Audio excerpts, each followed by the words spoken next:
Hi, everybody. Welcome to the Cupid's Coach podcast. I'm your host, Julie Ferman, inviting you to transform me to we through your very own intentional process of doing dating better. I'm so excited about my guest today. Her name is Pamela Prather, and I met her recently because I'm in New Mexico at the moment in Santa Fe. She's in New Mexico in Albuquerque, and I discovered that not only is she an incredible human being as just a person I want in my life, but she has skills that she can share with us about something really important, which is our voice. You know, we do a lot of work here and in our boot camp about how we articulate who we are in our profiles, what we say about ourselves, the words we choose. Well, voice is a little bit more about how we say what we say. So we have brought on an expert. Let me tell you a little bit about Pamela. She's passionate about helping us unlock our voices, access our authentic presence, and express through full potential as communicators. She applies the best practices from top acting training programs to help us gain the confidence and tools that you need to level up your performance style, that I need to level up my performance style in my podcasting, in my phone calls, all of it. Performance in dating. Do we perform? Yes, we do. Welcome to the program, Pamela. It's so funny when I said thank you so much. It's exciting to be here and wonderful to start this conversation. And when you talk about performing, I'm thinking of a couple things. One is when I'm working with my clients, a lot of them are executives, right? And they are like, "Ooh, I'm not performing, I'm not acting," and I'm like, "Okay, wait a minute." I said, "All right, let's go back to Zoom, the early Zoom days, right? Remember how that was?" And people were just, you'd have people up their noses and all this stuff. They had the really weird camera angles. It was just all very problematic. But we also got the opportunities for this where we would be having this conversation like you and I are having. And then all of a sudden I'd say, "No, sweetheart, I told you don't interrupt mommy when I'm in the middle of a meeting. Okay, you need to go back, go deal with it. I'll be." So anyway, Julie, yeah. And you're like, "Wait, who was that woman that just showed up?" Her pitch was different. How she showed up in the room was different. And so the first thing I say to people, right, is that we are all playing roles all the time. And the key is to play them authentically. And so if you go in the world you live in and the scenarios and the stages you play on where you're coaching people to be the best version of themselves on the first date or anything, you're not telling them to pretend that they're something else. And you're not telling them to be everything that they are and to bring in the mommy and the this and the that. You're just telling them to, in this first scenario, what's the most important thing for this audience today? How does your voice show up? How do you show up as a human on that scenario authentically? As women, we do have different tones. We speak Mm. differently to our children than we do to our colleagues, to our employees, certainly than we do to somebody on a date. So there's something that I've been encouraging women to do who are professionals. If they have to go from work to a date Mm. with no break, Ooh, right? yeah. We have to literally, we don't have to, but I invite women to literally transform themselves from their boss lady persona Yes. Ah, that to resonates. right? To more of a feminine, just to get more into their feminine, which is more about receptivity, vulnerability, listening, adaptability. And we might have just come from, as one of my clients always had to, from a trial attorney's job, like from the Wow, right. into a date. She was my matchmaking client, and we worked very carefully on this. And I didn't know you yet, so I didn't know yet to bring in the voice piece. But I would have her literally go into the bathroom, Mm. change parts of her clothing, the little Mhm. feminine bustier as opposed to the buttoned up, right? And then I'd have her get into the right mindset. What would you say I should say to her about voice inflection, intonation to turn from a boss lady into a woman on a date? All right, I have a couple of ideas for you. But first of all, I want to say great job because what you're looking at, and I'd worked on this with my clients, is your costume. What's the costume? What is the outfit that the one that part of yourself wears, right? And so you're already helping her step into what I call the moment before. And this is something that comes from Stanislavski, from actor training, this idea of what's your moment before. So your moment before you step on stage, when you think about it from an actor's perspective, is your what if you're like smoking a cigarette and all of a sudden you have to go on stage and woo Juliet? Is that going to work? You got to do something to help you get into the role of the Romeo or the role of the Juliet, looking out over her balcony there. That's not you having just got off the phone or texted your kids, right? So the actor prepares in the same way that I think the very best executives and people who are living their lives authentically prepare for the moments. They don't maybe think of it the way that we are trying to help our clients think about these things.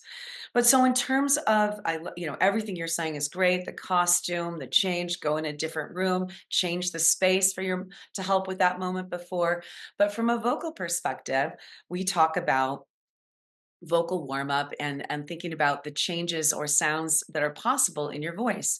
And so I have a really fun little exercise I'd love to share with you. And it's something that your clients could do in the car or in the shower, in their bathroom as they're getting ready. And it helps them open up more of their voice, because I'm sure that your client who is dealing with a trial attorney was very much in what we call the chest resonators and living in that world, as opposed to how you and I are today, really much in a fuller, more embodied version of ourselves. So do you want to play with me? Do you want to try this little exercise? It's me as a guinea pig. I love being go for it. All right, so everyone out there who's listening and are watching, you can join along with us. But you just first of all, I do what I call a diagnostic hum. So you just hum high to low, low to high like this. And you plug your ears so you can hear your voice. You can hear your voice a little clearer if you plug one of your ears. So low to high, high to low. You might not hear all the tones on the Zoom, but you just hum for us, okay? Good. All right. So you kind of know, and maybe you felt a little hole in your voice where there was a little space. Maybe it was easy to go all high to low. But anyway, you just notice, what's my energy like? How am I feeling? Now, all of a sudden, we're focusing, we're breathing, and we're sounding. Now, what I want you to do is we're going to laugh. And what we know about laughter is that laughter, it actually lowers your cortisol levels. So we're doing two things. I like to layer my learning or layer my tasks. We're warming up our voice and we're lowering our cortisol levels so we're less stressed. Cortisol is that stress hormone, as you know.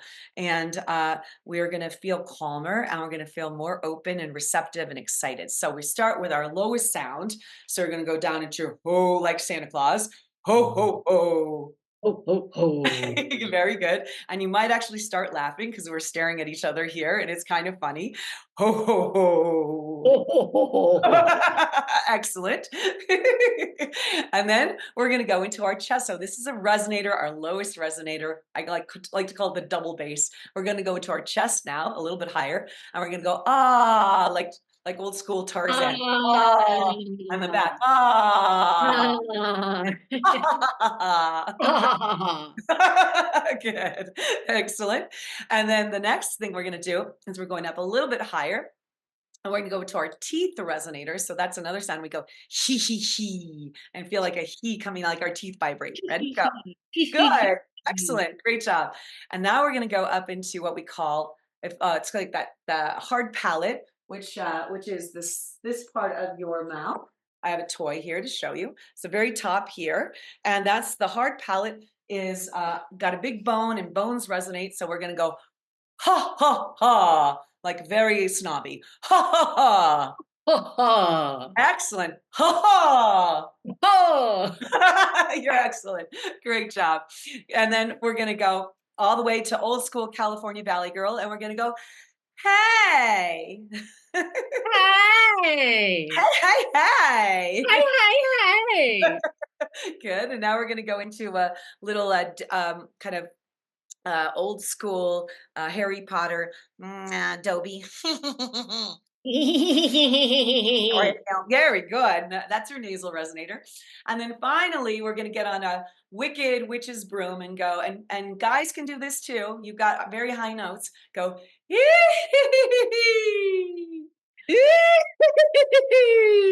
Excellent. Okay, great. So now you've gone all the way up and all the way down your resonators, and we're going to go high to low like this.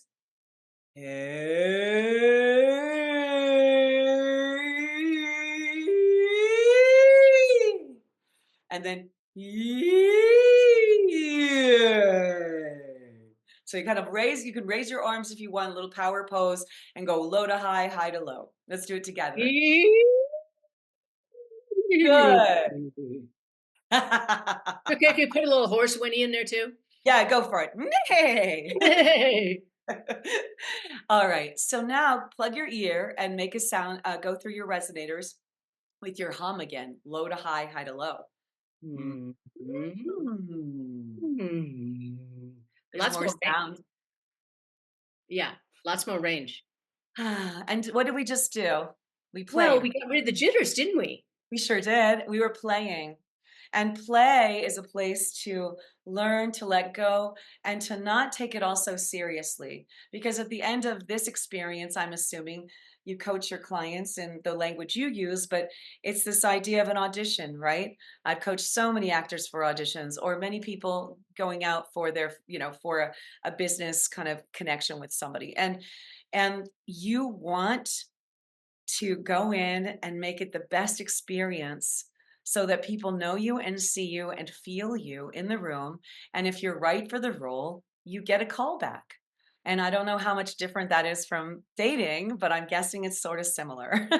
It's quite similar, Pamela. It truly is Mhm. because after a first date, if it's one of my matchmaking clients, I'm hovering over the introduction quite closely. And I'm always going to ask you, hey, Pamela, how did it feel being on this date? Qualities you appreciated in him, things that you might not have appreciated. Did you find him to be warm, engaging, Mhm. amusing? Did you find him to be attractive? And most importantly, if you had a chance, would you be open to seeing him again? There you go. Mhm. And I'm going to ask the same questions to the gentleman.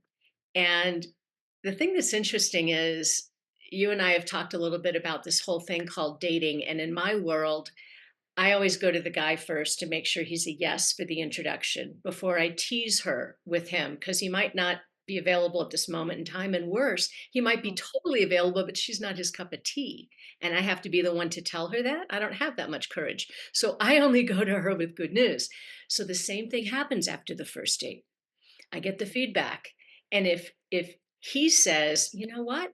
I liked her. I think she's great. I'm attracted to her. I'd love to see her again. If she's on the fence, what do you think I'm going to encourage her to do? Give it a go. Have that second date. Give it a go, and I understand that, and I think it's interesting because like my mind is going clicking and comparing into the actor coaching sort of world, and it's unique in your world because it's more, it's almost like working with a star and and and a role, a play or something where you're like, well, do you want her? Yeah, we want her. All right, this role is really good for you. We think you should give it a try. Maybe you haven't been on stage recently, but try it out, right? And so it's this idea of everyone showing up as the best version of themselves, right? They're all and then taking time to breathe with that. Taking time to breathe with that and see, because as we were talking about this authenticity and coming into the room with as much of yourself as possible and clearing the air, as you and I did at the beginning of our session today, right? We did a little clearing together. But when we're doing that kind of thing, we need to really kind of come in with an openness that we can show a bit more of ourselves, that authentic is different in different days, in different maybe the first date is having a coffee, and maybe the second date is going on a hike, right? And you're bringing in slowly, authentically, more of yourself, right? Yeah. And so I loved what we did before we jumped in on this recording. Having a wild day. I'm having a wild day. It's a Monday. Lots is going on. And, you're probably like me. You schedule everything tightly. So you get to your desk and it's like, okay, podcast recording, right? And Yeah, you helped me just ground into the moment. And it's exactly what I want to see people doing before they go out on that date. Pull your car around the corner, get there early, listen to some country music or opera, whatever does it for you. absolutely. Some people will literally sing along in the car with a song that they love, and that will help them do what we just did. I love that you suggest that because that's another thing. So you can laugh. Laughing is great, going high to low because that's going to open you up. But maybe, in your shower when you're taking, if you have time to take a shower before, depending on the scenario, or in the car, a song that you can just sing at the top of your lungs. That's such a great idea. It opens up your voice. But on our moment before, I have this suggestion: is take a favorite spray and have it in your car, and then it has a scent that is like changes the energy, or you can look up. I like using kind of really fresh mint or eucalyptus, something that's clearing, and then that helps me. I'll do that between clients sometimes because I might be working with two really different types of people, and so I think that can be good for the moment before, or applying to your dating clients, that they can think about adding this to their repertoire, their toolkit, if you will. All right, Pamela, super fun. Can I just throw at you some typical things that I get complaints about, voice related, and you can tell me what to do about it? I would love to. Shoot them at me. The first one, people who say, um, Mhm. it's so annoying and it's a pattern that we develop. Can we break that pattern? 100%. So let me give you guys out there a couple of tips and tricks on the ums. The first thing what you really want to do is become conscious, right? Consciousness creates the opportunity for change. And so when you become conscious of these ums that you want to change them. So that's when you're in the ladder of competence, growth mindset, Carol Dweck. We talk about these sorts of things where there is the place of unconscious incompetence. You don't know. I didn't know I made all those ums, Julie, until you noticed that I make all of them when you were interviewing me and you were concerned about that. So now I go into conscious incompetence rather. So I'm in conscious incompetence. That means now I know I'm making ums all the time. It's driving me crazy.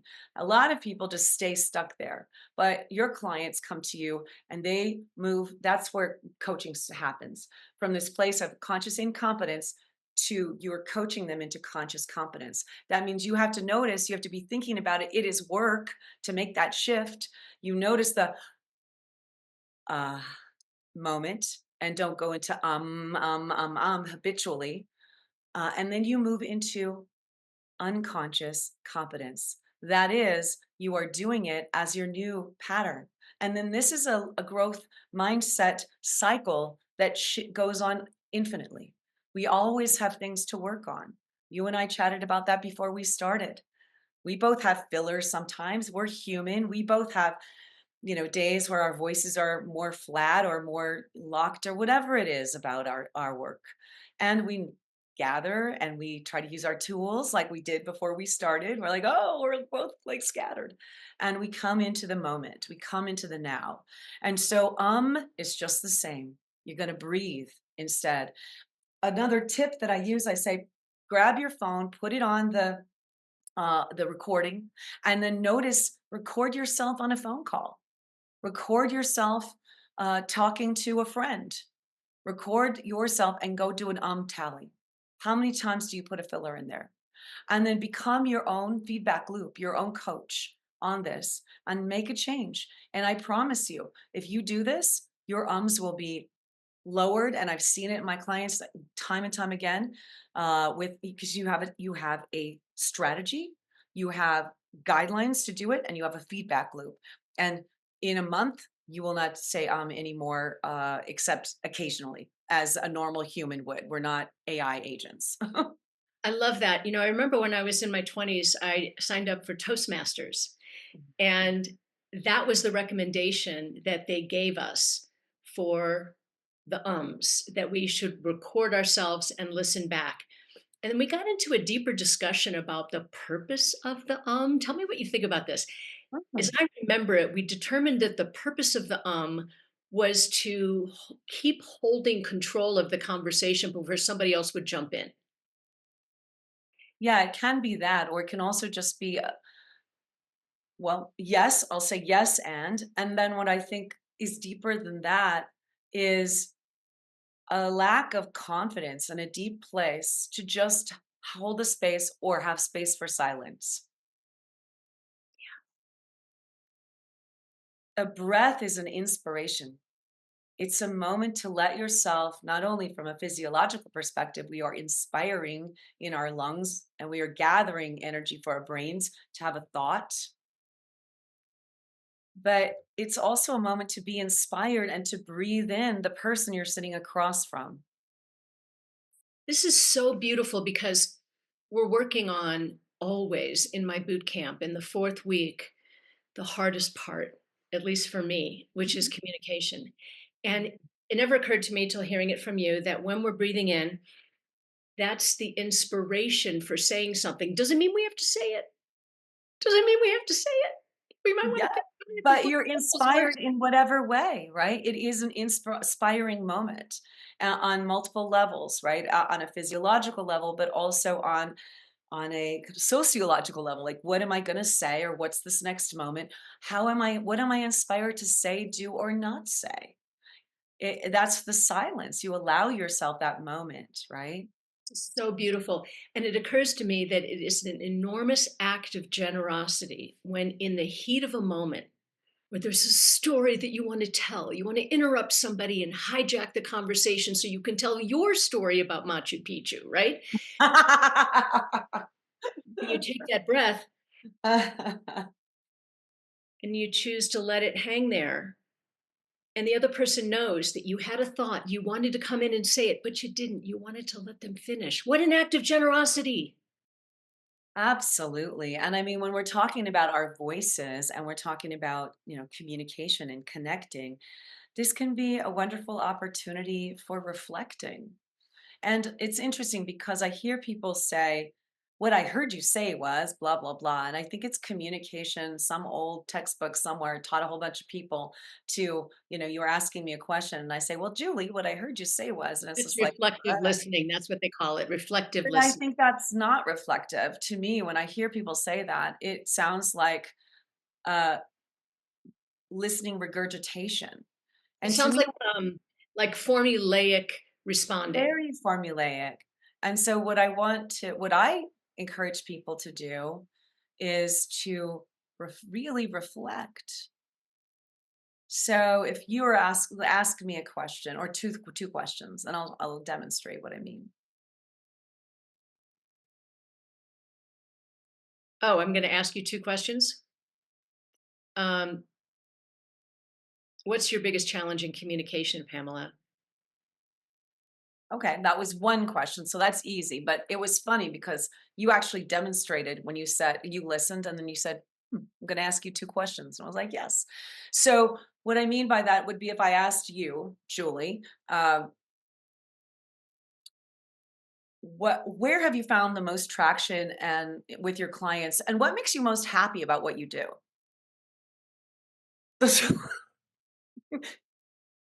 Right? It's I just asked you two kind of like they seem like sort of unrelated, but kind of related, but they were like fired at you. I Mhm. imagine your dating clients get those challenges. Like I work a lot with private equity, and there people will like shoot off one, two, three questions. So when you get multiple questions like that, what you do, one of the ways you can reflect, is something like this. I could say, well, it's really interesting, Pamela, because it's not so much about traction for me as like I get so much joy out of working with people and seeing them succeed in the world of dating and helping them see their blind spots. So I guess it's really not about the first question for me at all, but more about level. And so there can be, I think that to me, this reflecting when people are asking you questions allows for a level two, level three, deeper way of responding. And I find that that's one of the things I coach my clients in too, is that idea of how do you respond really authentically and deeply? comes from an inspiration and a listening, but then what's the most important thing for this audience today? This person sitting across from me. What would it be? Or would you say, actually, I want to answer that, but before I do, I'm really curious about, because sometimes people don't even get a chance to learn much about the other person because they're being grilled, grilled, grilled, grilled, grilled, right? Yeah, and it feels like an interview, like, when you asked about, 2 questions that are sort of too broad, if I asked you, "So how come you get divorced and why are you dating?" I know. It's like, then I would say, so if you said that to me, I probably, we were so early on, I'd say, that is such an interesting long story. But I will share with you this. This is my divorce ring. And I bought this ring to celebrate a new beginning for myself. And so I feel like one of the reasons people probably get divorced, at least a lot of the people I've met, is that they've decided, for whatever the reasons are, to begin again and to face, to have a new chapter, new experiences in their life. I'm curious, Julie, why did you get divorced? Right. So, Very so nice, you can very tell, you can, in a healthy, boundaried way, that it tells a little bit about you. Now you know, oh, she buys herself baubles, you know? I wonder if there's a story about anything else she's wearing. Like, you think about me, you have a little story. And then I'm able to also, I want to learn more about you too. I don't want it to be all about me, because I know that's not going to be the in communication. That's not going to be how we connect, right? And it occurs to me that if we do that and we reframe the question or we bounce it back to them, maybe we could bounce it back in a way that's a better question to answer. Like, I love that. what are the challenges that you experienced in marriage that something so that That you're you've overcome, or what's one of your favorite, like, the best, what's one of the things you've learned about yourself since you got divorced, right? there, there These you are go. good ones, right? Have these questions. The questions are much more powerful than whatever answers we might come up with in response. So, all right, another issue that came up. I watched a potential relationship fall apart because he couldn't stand the way she laughed. What the heck? What are we going to Yeah, do? that's tough because, I mean, I'm a laugher. I think you already got that, and we just already laughed together. And I think, if that uh, y- if that is bothersome, if there's something like that that's so much a part of how a human is, then if they can't let it go, they can't let it go, right? And so I remember once I was dating a guy early on, and we became friends later, but I remember him saying, "Oh my God, you laugh too much. It's too much laughing." Like, he was very, like, critical about my laughter. Now, I can reflect back to a director that hired me to teach, because I created this work on laughing voice. And I remember him saying, "Laughter is part of your innate being, Pamela. It's so wonderful. I want you to create something with that laughter." Talk about two different energies, right? So I think in some ways, if there's that much negativity around a person's sound and their voice, some people have a more soft voice, and they may be happy with their soft voice, and that's okay, right? No voice is a bad voice. That is what one of my mentors said, Catherine Fitzmaurice. There is no bad voice, but we can amplify what we have through breath and through connecting and through warm ups and sound and singing in the car, all of these things, It's right? good to know that we can impact the way we use our voice. I'm thinking of people who have a very, very pronounced Texas accent, New York accent. Um, and it's interesting because not everybody does. And you've worked with people who have an accent or need to develop an accent for a particular role. It can be done. 100%. So again, it comes with the desire to expand. I call it expanding out, right? Because first of all, everyone has an accent. We all have accents. So there's not a person in the world that doesn't have an accent of the dialect of the language that they speak. Now, some accents are more favored. There's a new AI tool that recently came out, and the accent that they chose after tons of research was a lovely British accent. She's very cheery. She's lovely. She's got this nice sound. And how can I help you today, Julie? And you're like, oh, she sounds really helpful. So, I mean, we have perceptions about people or sounds being more intelligent or less intelligent, whatever. So, the way I look at it is this: if you want to change how your voice sounds, you absolutely can. And you can find a coach who can help you with that. And I've worked with clients who are high up in their fields, and we call it modern business English. More clarity in articulation is what we're looking at often for there. It's not so much the tone, although there is some tone to some degree. I'm working with a client now whose voice is very soft, and there's these different skills and tricks and tips that we can do to help her increase the perceived volume of her voice by other people. So, I guess my longish version of an answer to your question is yes, absolutely. And it needs to be an innate desire from the human who wants to change something rather than someone saying, I don't like your accent. I don't like your laughter. I don't like.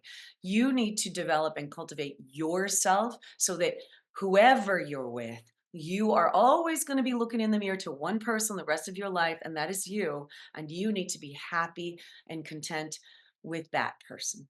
Okay, Pamela, do you know people who are just always have to throw in the word like? It's really annoying. Like, Yes, I do. I have a what the client. heck? Well, and then it becomes funny because I was just going to say, I have a client like that right now. Oh, that's the right use. Like, this person is so sweet, so adorable, good human, and he's young, and he like does this and like that and like that. So we're doing the same thing we just talked about at the tally. He's recording himself on his desk and doing a like tally and noticing the like. What I've been able to help him see in my coaching with him, but also it's an added bonus for him now as he listens to his recordings, is that the likes come in uncomfortable or unfamiliar scenarios. So when he starts to feel as if he needs to be the expert on something that he's fresh on and doesn't know a lot about, or feels like it's new material, the fillers come in. Again, it's confidence. It is confidence. But when you tune in the why and the where and the how, which your clients can do by making a recording of themselves and noting when is this happening? Because I would hazard to say, very likely it's not happening all the time in their lives. It's popping up more extremely in certain scenarios. So possibly in a first date when they feel a little more uncomfortable or they feel like they're not sure where the conversation's going to go. What would I suggest doing? I would say rehearse out, and I don't mean this in oh my god, I need a script. What I mean is rehearse out 3 or 4 or 5 stories that you'd like to tell about yourself and do them in a comfortable, low stakes, non-threatening scenario, maybe with your coach Julie, and try these things out so that you can get more comfortable talking about parts of yourself that maybe you don't feel as comfortable. And then when you're 10 dates down the line, or you've met more people, or you've been divorced a few years, and you're more comfortable in these newer scenarios, then you'll notice it can start to fade away. I really like this. I'm thinking of this one gentleman client who I worked with them for a good solid 2 years, a lot of introductions, a whole lot of coaching. And one of the things that was really hard for me to get him to stop doing was telling a particular story. He had Oh, gotten good at okay. telling the story. And it was like he wanted to deliver his story, and it never hit well at all. It was the worst story, made him look like a real idiot, and I'm like, "Why do you even wanna tell the story? If you have to tell it, bring that 20-minute story that you just told me, Perfect. and Yeah. give it to me in 60 seconds." We'd Hmm. practice it. He'd try it again, 5 minutes. "Okay, good job. You shortened it from 20 minutes to 5 minutes. I need to hear it again in less than a minute." Can you do I it? love it. I You just love it. practicing and Yeah, are practicing. you sure you're not an actor, coach? But, I'm Good just job, good job. it's feedback. You get enough feedback and you're like, okay, who's the common denominator here? And what is the thing that keeps coming up? And if I'm not going to work with him on this situation, who is? So we were actually at a party together because we're friends as well as professional Oh, working together. And I'll be damned if he didn't stand in the middle of the room and start telling that story. And I went over to him and I grabbed him by the arm and we walked over. I said, "You're not telling that story, not on my watch and not at my party." that's awesome. But, Find that's another that's a beautiful story. thing about coaching and having a coach in your life, right? Is that you can create low stakes scenarios that are to try out new patterns, new habits. That's what rehearsal is for actors. It's, not on stage on Broadway in front of, however many people are in the audience. It is in the rehearsal space. And what you and I do in our coaching is we create a rehearsal space for our clients. And that's how you can change how you show up in the world, right? Yeah. I have a fantasy, in my next life as a matchmaker. I'm going to have everyone meet for their first date at this wonderful little cafe place that's going to offer wines and coffees and teas and whatever. And on the other side of the wall is going to be my office. Right. Oh, it's gonna be glass, right? So you can watch everybody. You're going to record everything, I right? love And then I'll have to, selectively choose which people. playback, right? I'm not kidding. It's such an interesting concept. Really cool idea, actually. Yeah, Where it's like, play back the date. And it's what it's the same thing. I get to do that with my clients where they have a board meeting and I get a recording of their presentation in the board meeting. And I get to, go back, timestamp it, give them feedback. And then when we have a session, I talk about, well, you did that, and that was great. We worked on that. Now that can be improved and this sort of thing. two more problematic Yeah, issues. One of please. them is when somebody's just kind of got a potty mouth and, they sort of drop the F bomb and, it's like a habit and it gets worse with alcohol. So those are Yeah. actually the related. One is, what do you do about somebody who has a potty mouth, and also about alcohol and drinking, because there are people who will tell me they do not want to be with anybody who has more than the first drink, because by the time you're into the second drink, the voice changes. Talk to me about that. These are interesting things. Again, I feel like there's a lot of what who do you want to be, right? Who do you want to be in the room? And how that manifests, right? Because I think that I've also met people who are wonderful when they're not drinking, and then you find out they're habitual drinkers, and that's not a person. They can be a fun friend, but not necessarily somebody you want to wake up next to. It's beautiful, and you and I both know this as coaches. The people who need the coaching the most are the least likely to ask for it and sign up for it. Fortunately. So there was a time when I had to deliver that news. It was a woman who had gotten to the third date. She really liked this guy. It was like the best guy she'd dated in a really long time. And he wasn't calling her for the fourth date. And so she called up. She said, "What's the deal? I thought for sure this was going to be my person." And I got the feedback, and the feedback was along those lines. She always has the second drink, sometimes the third drink. I don't like who she becomes. I like the version of her when she shows up. But if this is going to be a pattern, I don't want this person in my life. Why the profession of matchmaking is really tricky. Sometimes we feel like we can't say what we really want to say because they might not be able to handle it. Mhm. And then they might come back and I'm the bad guy, right? Yeah, First of it's all, it tough. sucks. You're the worst matchmaker in the world. I'm going to go write bad reviews about you, and I'm going to do a chargeback on my credit card, or I'm going to hire my brother, the attorney, to come after Oh my these gosh. Yeah, things that that's tough. matchmakers are up at night worrying about. No, I mean, I think it's gotta be hard to, be in your role authentically and to to be that person who has to really, people need to trust you, and it's like being a director, a really good director, right? And when I know that there's nobody else to deliver the message except for me, I've found that the way to do it is to say, "Well, I think I know why you didn't get the second date, Pamela." Okay. Tell And me, think Julie. of it as it might be hard to hear. You gotta really have some backbone to hear this one. It's just Mhm, I think it'll make a mhm. big difference if you hear it, and then I make you beg for it. I love it. I love it. I Even if it's love hard, it. because I really like this guy. What is it that made me lose the opportunity for the second date? Okay, take a deep breath. We're gonna do this together. And then I will say, darling, you might have had that extra drink and it turned you into a potty mouth girl. And that was the thing that he just didn't feel like he could take you home on Thanksgiving dinner. And because maybe you would have that second drink and you would turn into the potty mouth girl. And he didn't think that he could Yeah. trust that you wouldn't do that.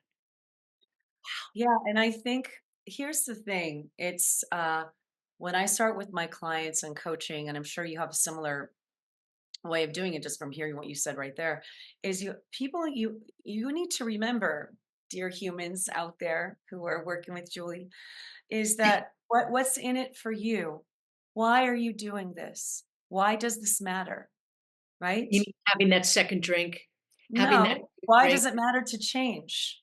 Why does it matter to hear this and really take it in and decide I'm changing or not? Because either you take that in and go, wow, there's a lot of people I'm missing because I have a potty mouth. How important is that to me? Or because I have a second drink, could I just stop drinking altogether? Would I be fine? And if you really care that much about having a relationship in your life, if that is a priority, right? You've hired Julie, you brought her in, you've deciding that this is a priority, I think, unless you just do this with your money. But I'm guessing it's a priority. And then you need to ask yourself these hard questions. How much do I really care? And am I willing to put the work in? And I'll tell you, any one of you out there who's decided to run a marathon, or decided you make a plan, you train yourself up, you change things up, and then you run it, right? But it takes time. It takes changing in your diet. It takes commitment, hours of training. Dating is no different. Presentation, showing up with performance and with the presence in your performance is no different. All of this takes your desire to impact the scene, if you will, to change the narrative. It's really true. Everything that we want to do that's change oriented takes practice. And the longer we do it and the more frequently we do it, the more we reinforce it, the more we actually build better habits and better tendencies. So it is practice. There's one more cute little thing. And I don't know if you have the answer to this, but it's just a cute little thing. I don't know if I told you about our son, Kevin. How come every time girls get in Kevin's car and see the dog, they get the high voice with it. It's always the high voice with the dogs. What is it Oh, with the high I voice and the love dog? that. Okay, wait, hang on just a second. You're gonna go bring your dog in and go, oh, how cute. Look at my baby. Oh, it's a kitty. Oh, Oh, it's so cute. Right? And I literally, like, one of my girlfriends called me out wait, at it. She's like, here's Toby. Wait, give me "Hi, the voice. Toby." See, I just did it. I just said, "Hi, Toby." But my girlfriend, she's like, "You just do baby voice with your cat. Like, why are you talking to her like, "Eh, beep, beep, beep," instead of just like, "Hey, good girl, Avi. I love you. You're awesome."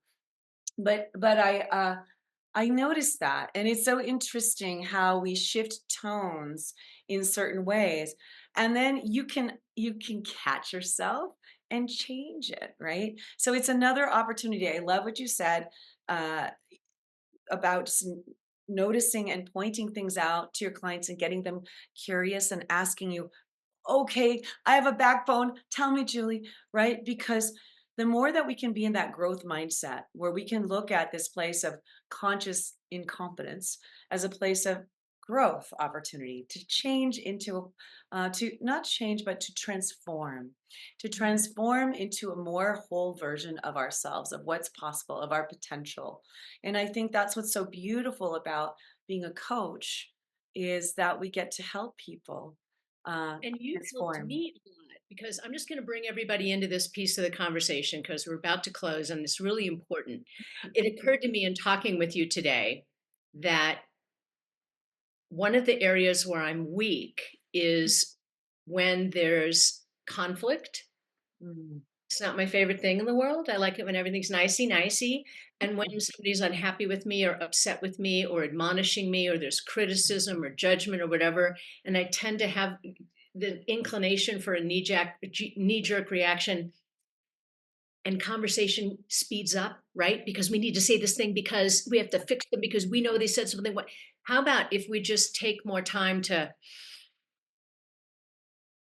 the breathe in, and then instead of saying something, shut the f up, right? Just allow the pause, and the person who knows, the person I'm having the thing with, which is usually Mr. Furman, mm, when he knows that what's normally going to come out of my mouth is something snippy and I'm going to cut him off, but what he sees instead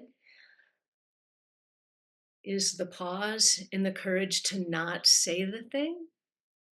How about I try that next time? I think that's a great idea, and, I do the same thing with my teenager, with my 16-year-old. It's that pause, and a little quick tip that I would give is the 2 to 1 breathing, and that's something you can do while you're listening to a client, kind of go on and on and on about something that happened, or if you are talking to somebody on the phone, if you're dating, you can try this out, and that is breathe in for 3 and out for 6, and in for 4 and out for 8. It just double the, the release is, so it's like in, 2, 3, and then in 2, 3, out 2, 3, 4, 5, 6, and just try that and create a little. And I have a one of those. I'll give you a link to my breathing exercise that your clients could download for free, and just to have a something to listen to, if to help guide them. Take all this stuff to heart, ladies and gentlemen. You can tell that I do. I only bring people onto this show who are going to be talking about something that I want to learn about.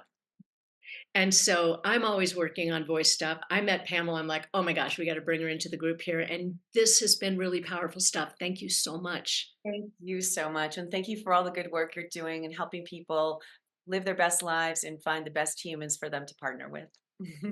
Yeah. And you know, the first thing we start with, Pamela, is loving on ourselves, Mm, right? And when we 100%. actually love ourselves truly and we practice loving ourselves, we get that extra confidence that we need to maybe say less, say jump down somebody's throat because we need to be heard, right? It's all Absolutely. related to confidence and practice. So, ladies and gentlemen, listen up here and take this stuff to heart. And I want you to go out there and transform me to we for yourself. Thanks for being here.